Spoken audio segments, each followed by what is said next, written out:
Belgium to find these suspects, and they made several arrests, 2 charged, but they made 7 originally. What led them there, and why is this such a hotbed for recruitment? Well, Belgium, falls into this pattern, if you will. It's a town.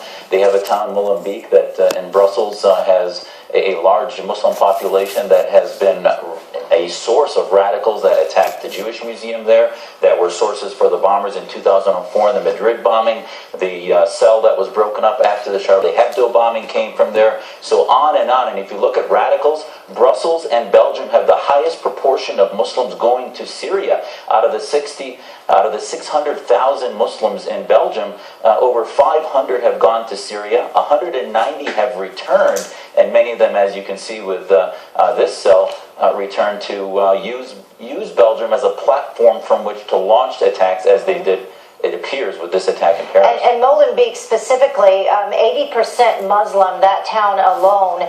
And you mentioned some of the other incidents that have been tied to it. More recently, the train that was coming from Belgium to Paris, investigators believe that the weapons involved in that Americans were able to foil, came from Molenbeek as well. Why is it so easy to get weapons there? Well, it seems that the Belgians have a much freer flow of individuals. This mastermind, Al Abaoud, talked in Dabik magazine, the magazine for ISIS, the most militant magazine, in which he bragged about being approached by officers in Belgium, and then they looked at a picture, they thought he looked like the man they were looking for, and then he was let go and said, boy, by the grace of Allah, I was let go. Listen, this isn't about saying, well, any Muslim could be a problem. The issue, though, is that when you have these incubators, these large neighborhoods in which networks, not only social media networks, but gang-type networks develop, and we're not having law enforcement profile and begin to look at the ideas and just wait for violent extremism instead of looking at the Islamism brewed in these neighborhoods, like in Molenbeek and Belgium. We're going to continue to see them used as a platform for launching attacks, even outside their countries, like we saw in France. And it really is amazing. We have a map that you can look here, what you were describing previously. Belgium has more fighters in Syria and Iraq per capita than France, the Netherlands, the UK, and Germany. And it really is amazing when you see it laid out there.